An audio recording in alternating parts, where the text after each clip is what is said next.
Boa noite a você que está nos acompanhando aí da sua casa. Nesse momento, é aquele momento especial onde você vai interagir com a gente. E como é que você vai fazer isso? Você vai rolar um pouquinho para baixo aí no seu vídeo, você vai ver que tem um botãozinho aí que está escrito compartilhar. Esse é o momento de você compartilhar tudo que vai estar acontecendo aqui. Então, se você tem algum amigo, algum parente, algum vizinho, um colega de faculdade, de trabalho, de crochê, de academia, qualquer coisa, que você acha que vai gostar do que está acontecendo aqui, manda para ele, compartilha com quantas pessoas você conseguir nossa publicação, ok? E não esquece de curtir se você gostar. Nesse momento, nós vamos começar louvando o nome de Deus, com uma música que todo dia nós estamos aqui louvando. Mas antes do nosso sonoplasta colocar música, quero lembrar de um detalhe. No final, depois da programação inteira aqui, antes da oração final, vai ter um sorteio, ok? E esse sorteio tem coisa muito especial aqui. Então, se você quer participar do sorteio, como é que você vai fazer? É só digitar o seu nome completo, porque senão, imagina ter 3 Maria, 2 João, 4 Leandro, não sei. Então, só o primeiro nome não dá. Então, digita o nome completo aí no chat do Facebook mesmo, ok? E nós vamos estar copiando, colocando o seu nome no sorteio. Então, boa sorte. Tá bom? Bem fácil, né? Nesse momento, então, nós vamos louvar o nome de Deus com a música tema dessa semana especial.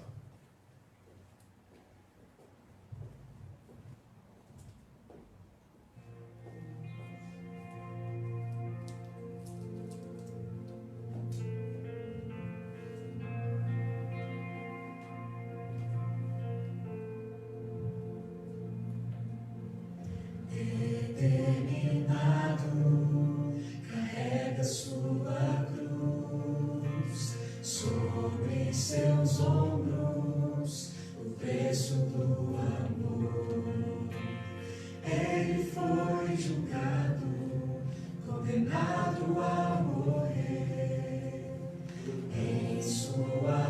levasse as marcas do sofrer, cravos pregados, sangue a escorrer. O Rei da eternidade na cruz se humilhou. Imenso é esse gesto, traz vida ao pecador, se entregou. Em meu lugar me amou, sem eu merecer, restaurou o que um dia quebrei, mas ressuscitou e hoje vive.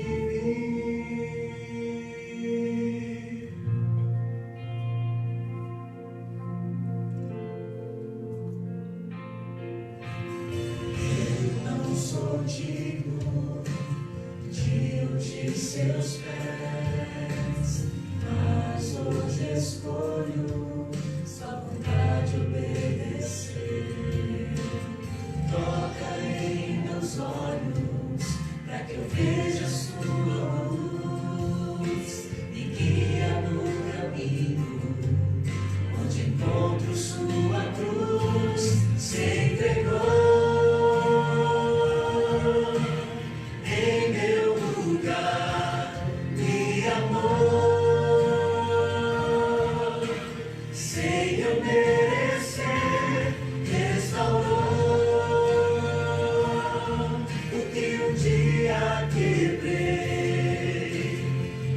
Ressuscitou e hoje vive. Sou restaurado em Cristo, sou nova criatura. A infinita graça me alcançou. Sou restaurado em Cristo, sou nova criatura. A infinita graça me alcançou, se entregou em meu lugar, me amou, sem eu merecer, restaurou o que um dia quebrei, mas ressuscitou e hoje vive, se entregou em meu lugar, me amou, sem eu merecer, restaurou o que um dia quebrei, mas ressuscitou e hoje vive. Mas ressuscitou e hoje vive.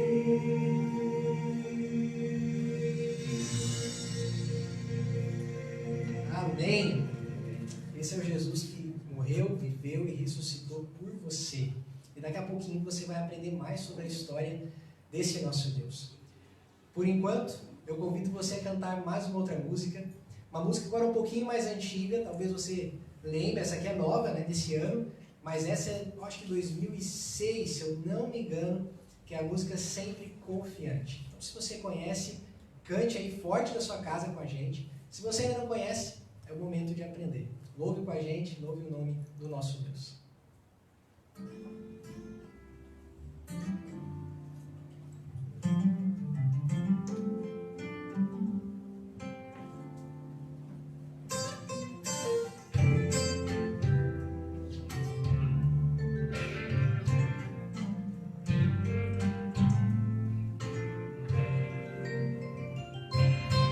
Minha esperança acabar, quando o sol pra mim não brilhar, eu só preciso a Jesus recorrer,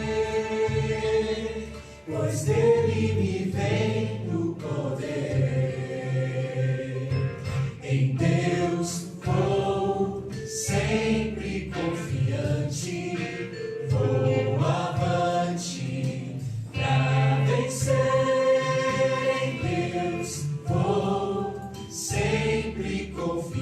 confiante, vou sem mais temer.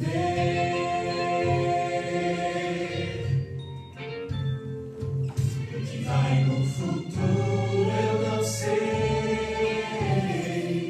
do caminho que vou passar, mas sei que Ele sempre vai me guiar, e sei que seguro estarei. Em Deus vou sempre confiante, vou avante pra vencer. Em Deus vou sempre confiante, vou sem mais temer.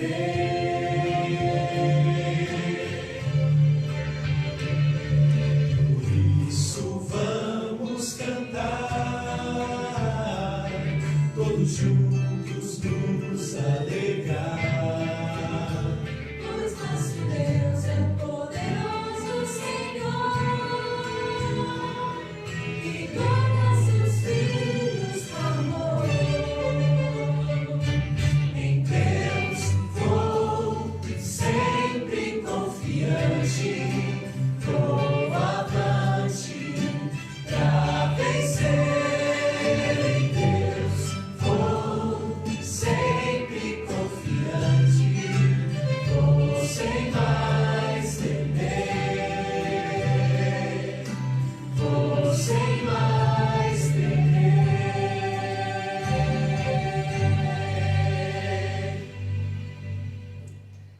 Amém.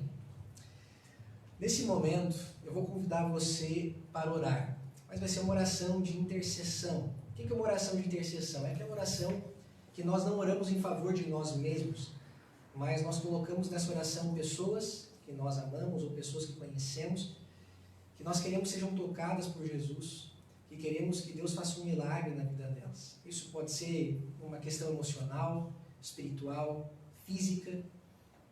Nesse momento a gente vai orar mais por aqueles que estão sofrendo fisicamente por conta do Covid.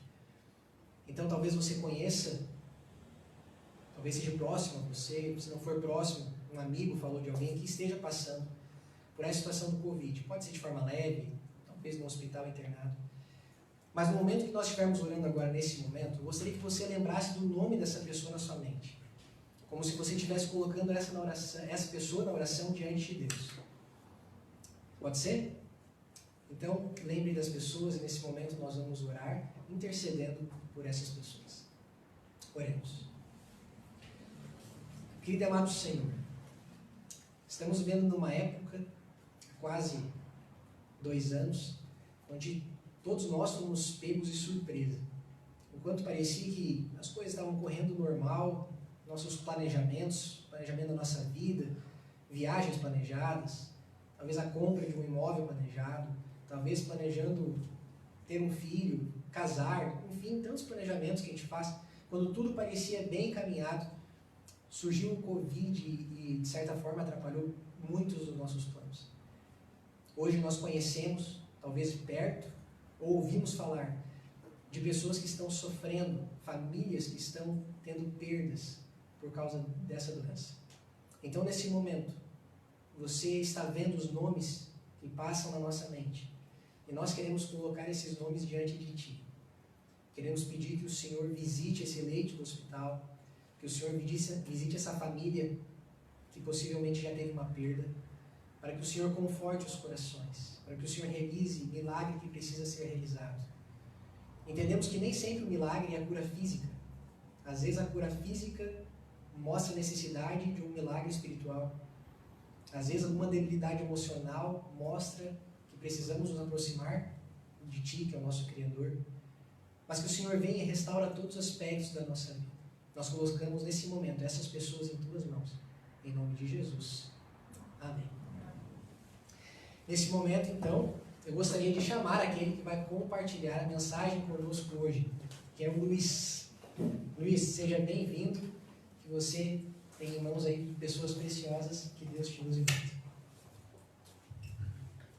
Obrigado, pastor. Obrigado também a todos vocês que estão nos acompanhando aqui, tanto virtualmente convite, quanto às pessoas que estão aqui ao meu redor. Obrigado a todos vocês também da produção que tornaram isso possível, essa reunião. Mesmo que com tantas dificuldades, né? É uma bênção poder estar aqui essa noite falando com vocês. Amém. Então, para que a gente possa dar início a mais um dia da nossa semana de oração, vamos começar da melhor forma possível, em oração. Então, eu convido você a curvar sua fronte, fechar seus olhos e oremos. Senhor Deus, Senhor, nos abençoe agora em mais um dia, onde vamos estudar a Tua Palavra. Senhor Deus, fique conosco e abençoe também os corações das pessoas, que elas sejam tocadas e que elas sejam provocadas pelo Senhor, para que elas cumpram a Sua obra aqui nessa terra o mais rápido possível. Pai, eu te peço também por aqueles que estão em sofrimento, que o Senhor conforte os corações das famílias e das pessoas que passam por esses momentos. Senhor, muito obrigado por tudo que o Senhor tem feito por a gente, por essa oportunidade de estar aqui mais uma noite. Em nome de Jesus. Amém. Amém. Bom, então, eu queria falar para vocês que entre as maiores competições do mundo estão os Jogos Olímpicos. Esse é um evento onde os maiores atletas do mundo se reúnem para ver quem é o melhor de todos. Qual deles vai conseguir a vitória definitiva. Esses atletas são selecionados através de um alto desempenho em campeonatos paralelos ou dos campeonatos anteriores. Então, os atletas que se qualificam muito bem nesses campeonatos recebem o convite de representar o seu país em uma modalidade olímpica. Este é o sonho de muitos pequenos atletas e não tem honra maior para um atleta olímpico do que representar o seu país e ganhar uma medalha por ele. Mas hoje eu queria contar para vocês a história de um garoto que chamou a minha atenção. Jogos Olímpicos de Atenas, 2004.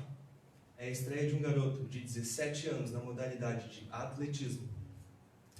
Então, na sua estreia, deslumbrado com toda aquela cena, todos aqueles holofotes, aquele garoto dá o seu melhor, se esforça. E mesmo assim, ele não passa da fase eliminatória. É triste, né? Porque você tem uma chance de ser um sucesso. E se você não for um sucesso, então você é uma falha. Pouco tempo depois, uma lesão, agora no tendão do pé, assola esse garoto pelo ano de 2005. Então, nos jogos, no Campeonato Mundial de Atletismo de Helsinki, esse garoto, na final dos 200 metros, sente a contusão durante a prova e ele cai na pista e não consegue prosseguir. Imagina você no lugar de um garoto de 17 anos que passa por essa humilhação tão grande. Imagina como seria a reação dele. É de se pensar que ele desistiu, sim ou não? Talvez é de se pensar que ele desistiu, mas a carreira desse garoto não termina aí. Em 2006, mais uma lesão, dessa vez na panturrilha, o deixa fora dos Jogos da Commonwealth naquele ano. Sabe, embora tenham vencedores dos Jogos Olímpicos, é importante a gente ressaltar que mais de 90% dos maiores atletas do mundo não recebem uma medalha e voltam para casa com um sentimento de derrota. Deve ser muito duro saber que todo o seu treino, toda a sua dedicação ao longo de todo aquele tempo não foram o suficiente para garantir o sucesso. O que vocês acham que passou na mente desse garoto após todas essas falhas e todas essas lesões? Ele desistiu? Bom, se ele tivesse desistido, provavelmente ninguém saberia o nome dele hoje. Então esse garoto não desistiu. Em 2007, então, ele retoma os treinos da melhor forma possível. Então, em 2008, quando ele atinge o seu auge, ele se classifica para os Jogos Olímpicos de Pequim. Na semifinal, esse garoto consegue avançar, fazendo 9 segundos e 85 centésimos, na semifinal dos 100 metros. Então, chegando na final, o momento mais alto da sua carreira. Esse menino, na final dos 100 metros, já com seus 20 e poucos anos, corre, se esforça e faz um tempo de 9 segundos e 69 centésimos. O primeiro ser humano na história abaixo de 9 segundos e 70 centésimos. Esse menino então não só ganha a medalha olímpica, a maior honra de um atleta, ele também quebra o recorde mundial e hoje ele é o homem mais rápido do mundo. Vocês devem já ter adivinhado quem que é, mas essa é a história de Usain Bolt. Nunca teria sido conhecido se tivesse desistido no meio da sua trajetória, mas porque ele persistiu, porque ele prosseguiu o seu caminho, ele conseguiu vencer. Mas assim como Usain Bolt teve também as suas falhas, a Bíblia também nos apresenta as falhas dos seus personagens. A Bíblia conta relatos de pessoas reais sobre pessoas reais e ela não esconde as falhas dos seus personagens para parecer mais bonitinho, para parecer mais heróico. A Bíblia conta os relatos das pessoas como elas realmente são. E um desses personagens que também passou por um momento de fraqueza e de derrota era Pedro. E essa é a história que nós vamos discutir um pouco mais hoje. Então, eu convido você a abrir sua Bíblia em Lucas 22, 54.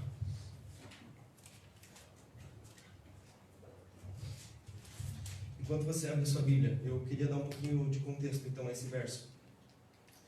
Que Jesus então volta do seu momento ali no Getsêmani, quando ele vê os discípulos estão dormindo. E Jesus fala com eles, fala para eles, por que vocês estão dormindo? Levantem e orem para que não sejam tentados. Jesus estava falando então, quando chegou uma multidão com Judas. Judas então beija Jesus.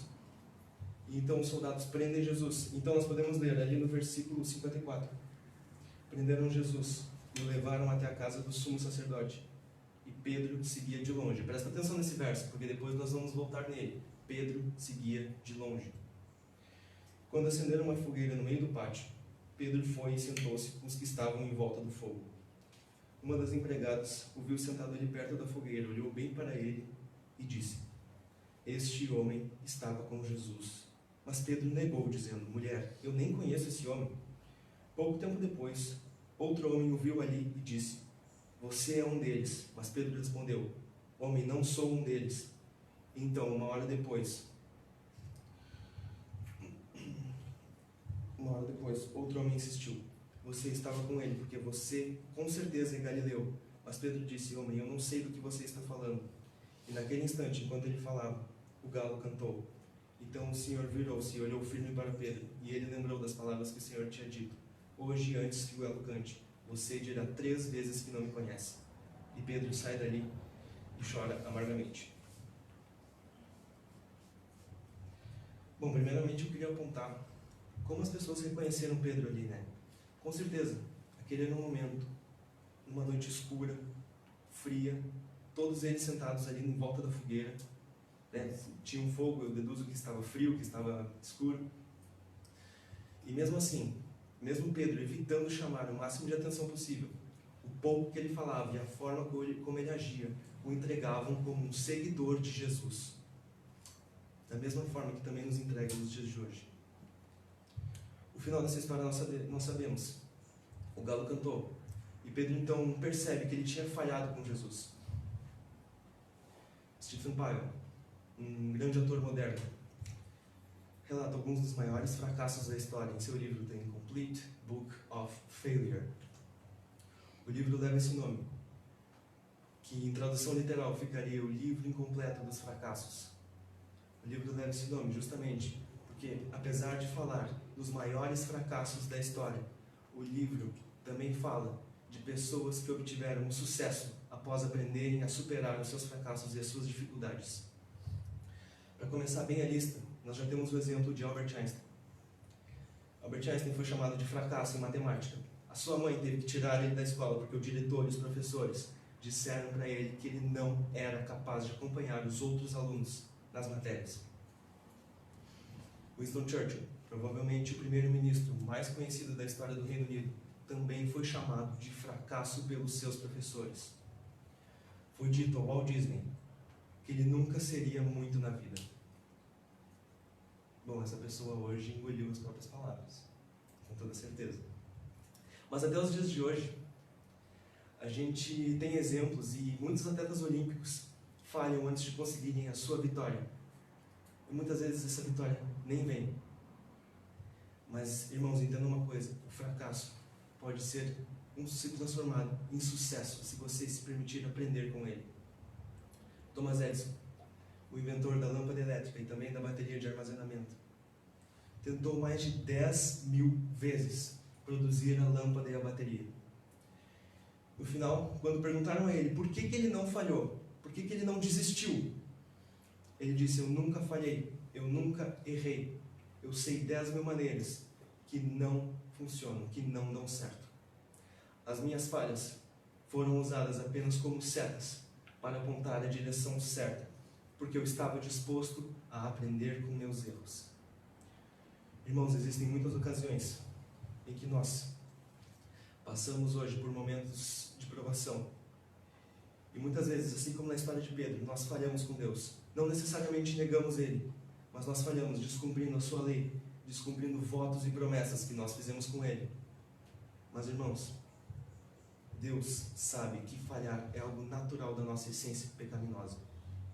Nós nascemos em um mundo de pecado e nós somos constantemente tentados a falhar. E muitas vezes nós nos desviamos dos caminhos de Deus, não porque queremos, mas porque as tentações são muito atraentes. E várias vezes nós falhamos com Ele. E como na história de Pedro diz, após o galo cantar, Jesus então lança um olhar para Pedro, como aponta Ellen White no Desejado de Todas as Nações. E eu vou ler aqui. Naquele suave semblante, leu ele profunda piedade e tristeza. Nenhuma irritação se via nos olhos de Cristo. À vista daquele rosto pálido e sofredor, dos seus trêmulos lábios, daquele olhar compassivo e cheio de perdão, penetrou a alma de Pedro como uma seta, despertou a sua consciência e ativou a sua memória. Eu pergunto para você nessa noite, você que está nos assistindo aí online, Jesus ficou com raiva de Pedro naquela situação? Pedro, todo esse tempo, a gente andou junto, cara. Tu me conhecia. Eu poderia até dizer que tu é a pessoa que melhor me conhece aqui nessa terra. E mesmo assim, para essas pessoas tu diz que tu não me conhece. Mesmo eu te instruindo toda a minha vida, dizendo: Pedro, vigiai e orai para que não caíres em tentação. E mesmo assim, tu me nega. Tu nega a tua relação comigo. Tu nega tudo que a gente teve, todos os ensinamentos que eu te dei. Não. A postura que nós vemos de Jesus não é essa. A postura que nós vemos de Jesus é uma postura de perdão e de misericórdia. Nós podemos ler de novo: nenhuma irritação se via no olhar de Jesus, à vista de um olhar compassivo e cheio de perdão. Continuando então, agora um pouquinho mais sobre Pedro. Pedro lembrou-se com atroz remorso que Jesus chorara e se angustiara sozinho em oração, ao passo que os que se lhe deviam ter unido naquela importante hora estavam dormindo. A consciência de Pedro pesou nessa hora. E naquele mesmo momento, quando Pedro percebe o que tinha feito, que ele tinha falhado com Cristo, Pedro volta então ao Getsemane. E no próprio lugar onde Jesus derramou a sua alma perante o Pai, Pedro cai sobre o próprio rosto e deseja morrer. A gente pode afirmar com toda certeza que esse foi o ponto mais baixo da carreira de Pedro. Mas eu pergunto para você, esse é o fim da história de Pedro? Pedro, por algum acaso, morreu ali? Não. Pedro não morreu ali. Tá bom, ele não morreu ali, mas então ele passou o resto da vida. Voltou a ser pescador, não quis mais saber da obra de Deus na vida dele. Ele se achou indigno de cumprir a obra de Deus. Por acaso foi isso que Pedro pensou? Também não. Pedro não voltou a ser um pescador. E é aqui que nós vemos a força de vontade de Pedro. Como Paulo diz em 2 Coríntios 7,10, a tristeza, segundo Deus, produz arrependimento, e o arrependimento leva à salvação. Aquela tristeza que Pedro sentiu naquele momento produziu arrependimento dentro do seu coração, e o arrependimento de Pedro o trouxe à salvação. Então, através de Jesus, Pedro é restabelecido e o Mestre pede para que ele se torne um líder da sua igreja. Quanta confiança em um homem que já tinha falhado com Deus, com Jesus. Se você acha que você já falhou bastante com Jesus, então eu te apresento o exemplo de Pedro. Se você acha que não, Pedro é melhor que eu, Pedro ele